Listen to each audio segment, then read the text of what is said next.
Sekarang adalah zamannya promosi. Kalau saudara aktif di sosial media, saudara pasti mengerti apa yang saya maksudkan. Ya, ada banyak orang mempromosikan berbagai hal, mempromosikan temuannya, mempromosikan produk yang dia jual, mempromosikan tokonya, restorannya, kedainya, mempromosikan keahliannya, dan mempromosikan banyak hal, bahkan mempromosikan gerejanya. Tetapi apakah itu semuanya salah? Tentu hal itu tidak mudah untuk dijawab, saudaraku, karena paling tidak ada 3 hal yang harus kita lihat di sana. Yang pertama, konteksnya. Apakah itu memang hal yang pantas untuk dipromosikan? Yang kedua adalah caranya. Dan yang ketiga adalah motivasinya. Nah, saya ingin mengajak saudara untuk melihat dari yang terakhir, yaitu motivasinya. Alkitab mengatakan, sebab bukan dari timur atau dari barat dan bukan dari padang gurun datangnya peninggian itu, tetapi Allah adalah hakim, direndahkannya yang satu dan ditinggikannya yang lain. Mazmur 75 ayat 7 sampai dengan 8. Artinya apa? Kalau promosi itu sifatnya ingin supaya kita menonjol, ingin supaya kita lebih hebat, maka itu menjadi kurang tepat. Sebab yang sebetulnya yang melakukan peninggian adalah Allah sendiri. Sekuat-kuatnya kita ingin mempromosikan diri, tapi kalau Tuhan tidak berkehendak, tidak akan pernah kita mencapai tujuan kita. Di dalam 1 Tawarikh 17 ayat 7-8, oleh sebab itu beginilah kau katakan kepada hambaku Daud, beginilah firman Tuhan semesta alam, akulah yang mengambil engkau dari padang ketika mengiring kambing domba untuk menjadi raja atas umatku Israel. Saudara lihat baik-baik bagaimana Tuhan mempromosikan Daud.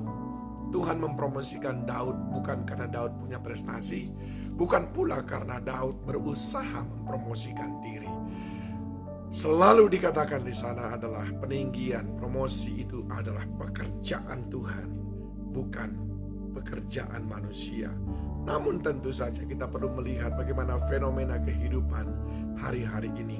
Jika mempromosikan produk sesuatu yang sifatnya untuk membuat orang menjadi tahu, terinformasikan dengan baik, tentulah itu promosi yang benar. Tapi jika sifatnya promosi adalah untuk membuat seseorang akhirnya memandang kita lebih daripada yang lain, apalagi ketika kita mempromosikan apa yang ada pada kita dengan merendahkan apa yang ada pada orang lain, maka hal itu menjadi sesuatu yang kurang berkenan. Nah, saudara yang dikasihi Tuhan, dalam kehidupan sehari-hari kita perlu berhati-hati akan hal itu.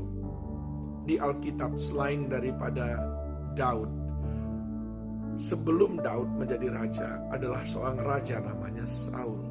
Di dalam kitab 1 Samuel pasal yang ke-9 dikatakan ada seorang dari daerah Benyamin namanya Kis bin Abil bin Zeror bin Bekorat bin Afiah, seorang suku Benyamin, seorang yang berada. Orang ini ada anaknya laki-laki namanya Saul, seorang muda yang elok rupanya. Tidak ada seorang pun dari antara orang Israel yang lebih elok daripadanya. Dari bahu ke atas ia lebih tinggi daripada setiap orang sebangsanya.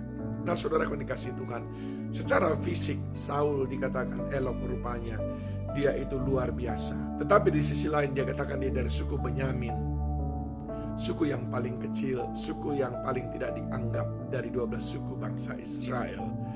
Oleh sebab itu kombinasi ini belum cukup sebetulnya untuk menjadikan Saul menjadi seorang raja. Tetapi lihat apa yang Tuhan katakan. Dikatakan ayat yang ke-15, tetapi Tuhan telah menyatakan kepada Samuel sehari sebelum kedatangan Saul, demikian, besok kira-kira waktu ini aku akan menyuruh kepadamu seorang laki-laki dari tanah Benyamin.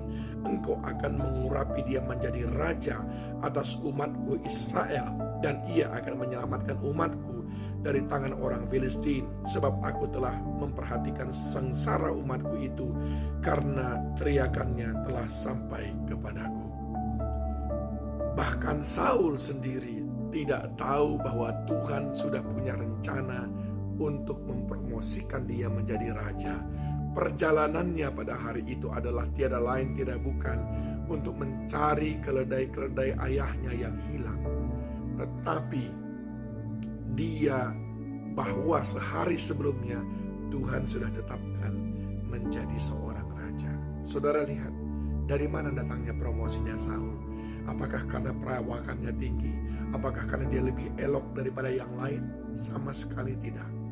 Alasan Tuhan mempromosikan Saul menjadi raja bukan karena siapa Saul, tetapi karena siapa yang dikasihi Allah, yaitu dikatakan bangsa Israel yang kukasihi, mereka sudah sangat menderita, dan aku mau ada seseorang yang melepaskan dia dari bangsa Filistin, dan biarlah Saul yang aku tunjuk melakukan tugas itu.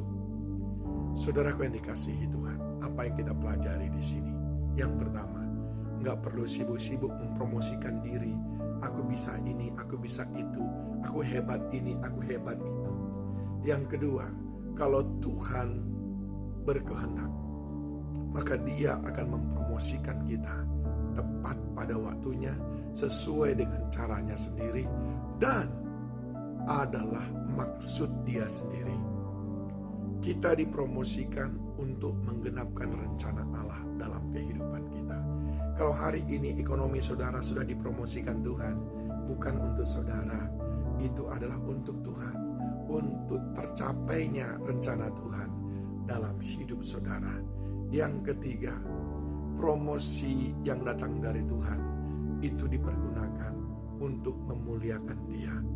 Kalau hari ini saudara sudah dipromosikan, pakailah itu untuk memuliakan Tuhan. Ingat baik-baik, saudara tidak perlu mengejar promosi, karena promosi datangnya dari Tuhan.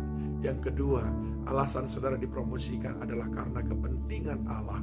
Dan yang ketiga, sikap saudara menerima promosi adalah harus untuk memuliakan Tuhan. Tuhan Yesus memberkati saudara.